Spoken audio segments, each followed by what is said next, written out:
Hey everyone, this is Elena with Glass Factory. I'm here with Jasmine Thompson. Hi, How are you? I'm good. How are you? Good. Can you tell us a little bit about yourself? My name is Jasmine. I'm from London, currently in London as well, and I'm a singer-songwriter. Awesome. So what's your favorite part about being in London? Um, I think I'm biased because it's where I'm born and raised, but I think there's so many different things to see. There's so many parts of London that I still haven't really found my way around, and each section has its own sort of vibe and feel, type of people that hangs out there. It's like all these different little cliques, but we all merge as well. It's a really cool place. I feel like there's a lot of opportunities. Who's it been inspiring you in your music lately? Lately, there's this artist called Joy Crooks who's amazing. I feel like her style is wonderful. And there's also another artist called Lola Young. Mhm. I think they're both from the UK, but they are both amazing with lyrics and melodies, and their voices are so unique as well. So I think they've just kind of been inspiring me to try new things and to keep being creative. Do you know exactly when you decided to become a musician? I decided to become I decided to like start doing music when I was about like 8, I'd say. I like to do a lot of like piano lessons and singing lessons, and then when I was around 10, I remember like YouTube was this huge thing that everyone was on, and it was really nice community, and I just remember wanting to like try it out because Mhm. everyone seemed very friendly. Um, and I remember uploading my first cover, and everyone, when I say everyone, it was like only 50 people who like watched it back then. It was 10 years ago, and yeah, a handful of people saw it, and they were so supportive, and they just said that, you should keep going. And I think from then I was like, oh, maybe I can do music, or at least write songs and at least put something out. Yeah, I think I've been wanting to do it for a while. That's cool. Yeah, and I actually discovered you on YouTube. You were one of my first YouTube Oh, discoveries. no To way. come around and like officially meet you. Nice. Yeah. So what do you describe growing up in the music industry like?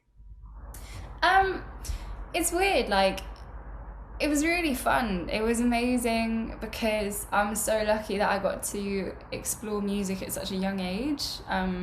Like, I managed to, I don't know, I feel like I really struggled in school, and I think, getting the right education is really important.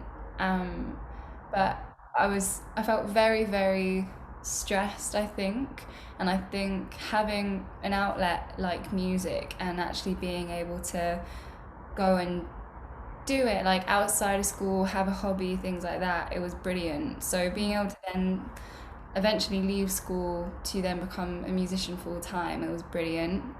It felt like I was like free and I was exploring things. I was so lucky that I had like a bit of success with some of the songs that I had put out, and just went off and did touring, which was mind blowing, I think. But I also didn't really, I think at that age, because I started touring when I was about 14, I think I didn't really like comprehend what was going on that much. I was like, oh, okay, like it's another day, we're gonna go and we're gonna go do a show here, we're gonna travel, and it was such an amazing experience.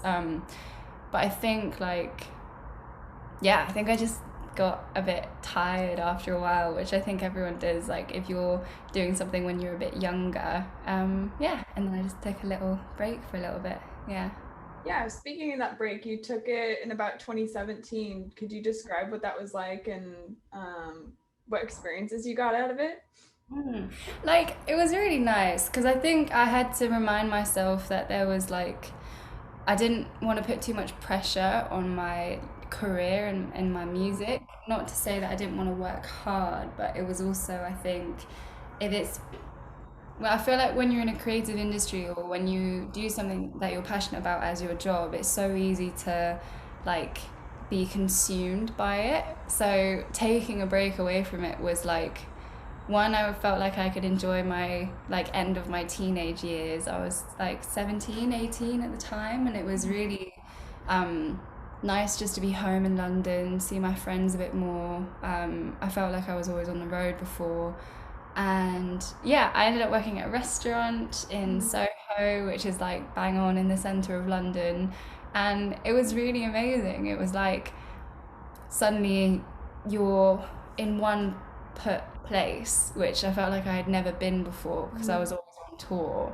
And I was every day going to the restaurant, which is like a tiny little pie and mash shop. And you just stand there every day and you're serving the same plates, but you see all of these different people every single day. I was there for about a year, and there's so many nice stories that I have from it, memories, different experiences. The fact that it was in central London felt like, you could go out and you could like see the city. It was amazing, but it also taught me that I really missed music. Like it taught me like, oh, okay, like when I'm walking down the aisle serving like plates to people, I'm like humming a song in my head and I want to like be doing music full time, and I missed it so much. It was just nice to take a break, yeah. Yeah, I bet. It seems like it was a really meaningful experience. I mean, working in service has its good and its bad things for sure, but like mostly you're like everybody I know mostly thinks of like those good memories like way later on, Yeah. especially like even if they had a bad experience, like I don't know, there's always those customers that you're never ever gonna forget. And yeah, just like Yeah, yeah. yeah, definitely. I think there's a few people that like were quite rude, or I don't know, or like chefs being like really angry. There's like stereotypical like quite aggressive like chef who's like screaming at you. It's like, oh my God, like I miss the music industry. Yeah. Yeah, I bet that would definitely like want me back and make me want to go back. Yeah. What were some of the ways that your music has shifted, especially in the last year and like I don't know, like 15 months now, Yeah. right? With the Mm. pandemic. Yeah, it's just been lovely to like meet new people, but also have like a home routine. I realized that like even though I'd like to say that I can just switch it on and off, like writing, but I think I'm best at writing when I feel most like emotionally available. And I think being able to be at home for so long, even though I hated it at the beginning, has made me feel really like open with what I like to do musically now. Yeah. Yeah. Yeah, and so it just like gave you that time for creativity and all that. Yeah, totally.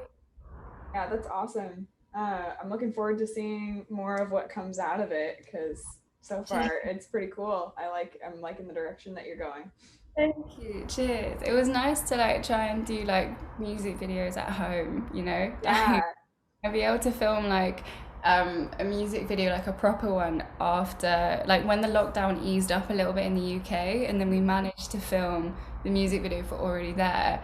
It just felt like we had to keep like pushing it back and back and back Mhm. because a friend of mine who's an artist cancelled their video shoot, or a gig gets cancelled, or there's another lockdown, and it was such a surreal moment when you're finally on set with people and you've still got your masks on and you're still trying to be as safe as you can, but it was like, oh my God, we're finally here together again and we can actually do things. It was really lovely.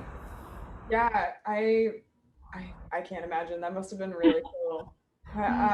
You're going to be possibly going on tour soon, though, like in the next coming years. So, what do you think that's going to be like coming back? Oh, like being able to do shows. I Mhm. honestly, I can't wait. I went to like my first, like a friend of mine was playing a gig this weekend, and I went there, and it's the first time I've been in a room full of people for, yeah, like a year and a half. Right. And it just like, I couldn't stop feeling like I wanted to dance and just like sing along to the music. And I can only imagine like when I get to like finally perform again, like it's honestly going to make me feel like goosebumps all the time, and just yeah, it will just be such a like a happy moment. I'm so excited for people just to like celebrate, I guess. Yeah. I think there's just this. America's opening up a little bit. It's kind of opening up with all the stuff going on, and we're not really sure, as obviously, but yeah, there's a really cool energy that I've never experienced in live music. Maybe rarely, but it feels like it's all the time whenever like we go out and enjoy ourselves and like go to a show. So it's just been really cool, and sounds like it's going to be a very similar experience for you too. So Yeah, I hope so. Yeah. Nice. yeah. So you're about to release your next single this Friday, the There's, 28th, 29th? yeah, I think 20. 29th. I don't know the dates anymore. So could you tell us a little bit about the creative process behind it? Sure. Um, yeah. So there's an amazing songwriter who's Right. in LA, and I've been in contact with her through like mutual friends for the last couple of years. And um, during the lockdown, my A&R sent me this like voice memo of the song "Happy for You," and I was just like blown away because the whole idea behind the song is basically, I don't know, I feel like whenever I write songs about love or a breakup or things like that, I find it very hard to put into words like how how many aspects there are of it, and that's why I think music is right now, I guess, majority of it I feel like is love songs in a certain way, or about a connection with someone. And Happy for You is mainly about the, I guess it's that moment before you admit that you need to let them go, and you don't necessarily want to be that person that is like keeping them trapped. Mhm. Like one of the first lyrics is, you don't want to be the bird like trapped in the cage. And I think that's, for Mhm. me, is my favorite because it's like, you love them, they're precious to you, and you want to keep them, but you don't want to see them just be unhappy, so you let them go. And then, it's the process of them moving on or finding someone, or them being happy whether with someone or without, and you're kind of left there just being a bit like cold, I guess, without spite. And I think when I heard the song, I was just like blown away because I think I heard it during a bit of a low point during lockdown, and I Mhm. think everyone felt, everyone, I'm assuming everyone's gone through a bit of like a more lonely stage, possibly more than normal. And I think when I first heard it, I was just blown away. So jumped on it, and yeah, I'm really happy it's finally coming out because I feel like it's been a while. It's been in the works. Yeah. How long has it been in the works then? Um, I think it must have been. I think it's been over a year Mhm.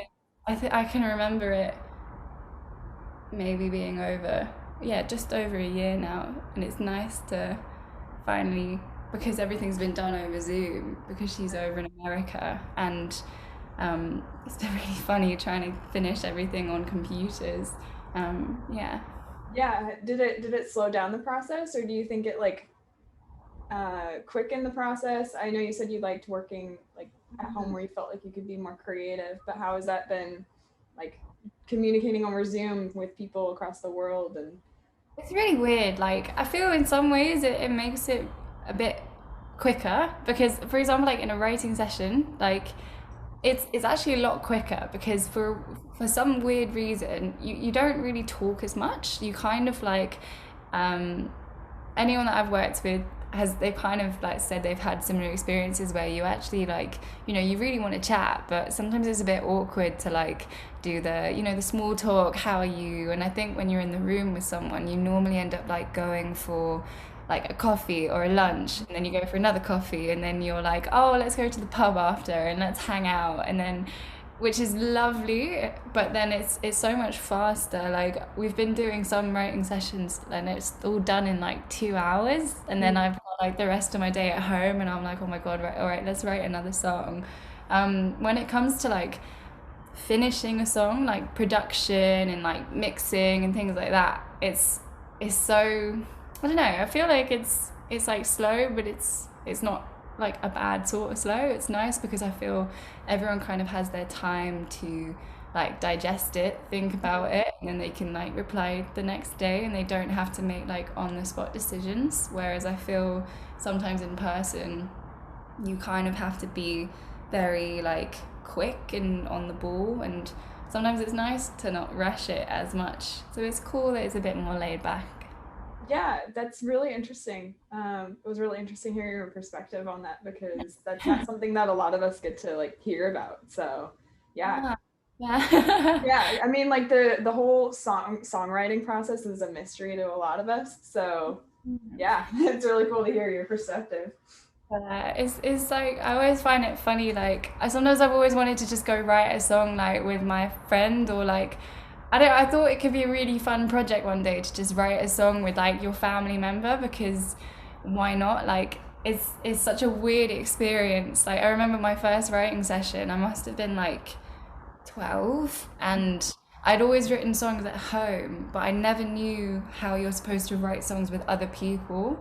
And I remember like there's always normally this artist, there's a top liner, like songwriter who helps with lyrics and melodies, and then there's the producer. That's like normally your three, and you normally all bounce off of each other. And I think like only during the last like 3 years have I really felt like I'm actually getting used to writing songs with other people. Because I think normally I always imagined it as quite like a personal experience, but it's really nice tapping into the more like collaborative side of things now. Yeah. So with a new EP on the horizon, you mentioned that this project is a new paragraph in your life or a paragraph in your life. Could you tell us a little bit more about what that means for you and like what that message is? For me, like it's kind of similar to what I was saying before. It's like the the songs that I'm going to be putting out soon as like a project in a way, it's mainly most of them have all been written during the course of the lockdown Mhm. or like the months leading up to it. Mhm. And I think like for me personally, I feel like I took a break from the music industry in like 2017, and I had the most amazing time, and I was doing loads of like self work and like trying to figure out what I wanted to do, and coming back to music was this like huge thing for me, and I was so excited. And I released an EP like 2 years ago, just before the lockdown. Went for it, did like one or two shows. I went and did a support tour with someone. I felt like, oh my God, I'm coming back. Like, I'm so ready for this. I'm so ready to like be present, do music, work, and be happy. And then lockdown hit, and then it was like, oh God, my career's over again. And I Oh, just kind of went into like, I don't know, it was just panic mode. And I think that, I don't know, I was like, I feel like it fueled loads of music, which is great. So I feel like the songs that are coming are basically like reflections of relationships, or whether with friends or a partner or family and myself. And I think it's just that journey of the last like lockdown basically. So I hope people can relate, because there are some happy songs on there, and then it's also like some pretty like songs with a bit more of a darker thing, because it's been a really weird last year and a half basically. yeah, definitely. So you'd say it's just like a time capsule of Yeah, that's something. a very good way of putting it. Yeah. Yeah. Well, I guess you kind of answered my last question, but just in case you had anything else to say, when people listen to your music, what messages do you want to tell them, especially in this upcoming EP and in the single coming out this Friday? I mean, I just hope that, one, people can relate to it. And two, well, when I say I hope people can relate to it, it's mainly that they could possibly take away the fact that other people are also feeling the same. Like, I feel that when I was younger, the main reason I wanted to get into music was because I had, like, Florence the Machine is my favorite artist in the Mhm. world. And I remember I don't know why, but like her music in particular like really helped me get through like weird times when I was growing up, and it Yeah. like connected to me, and it made me feel like I wasn't alone, even though she wasn't specifically talking about my situation. Yeah. um, and I really hope that, you know, I can do that for someone else. And I don't know, I feel like try and just keep going, and if people connect to my story, it might inspire them to keep going, or even just to like be happy for a little bit would be nice. Yeah. Sure. Yeah, that's awesome. It is. Yeah, Nice. that's really cool. I mean, I can speak for myself where it's definitely your music has definitely done that. So yeah, so I'll speak for them, I guess. So yes, I'm looking forward to hearing more. Yeah. Congratulations on it. And yeah, do you have any more final thoughts before we head out? I love your hat. Oh, Like, thanks. really cool. I actually really like it on Zoom. It's nice. Yeah, thank you. I think it's I feel weird without it on my Zoom interviews now because I just made it a thing. I just wear my hat because I can't wear it outside. I mean, we've been inside for the last 15 months. What am I gonna do with this cool hat? Use it. No, yeah, I think that was everything. I Okay. think. Yeah. But yeah, nice one. Thank you very much. Yeah, no problem. It was really nice to meet you. And Yeah. Nice to yeah, meet I you. hope Thanks you for. have a really good rest of your week. And yeah, I guess we'll talk some other time. Totally. All right. Well, thank you very much. Yeah, have a good one. Bye. Bye.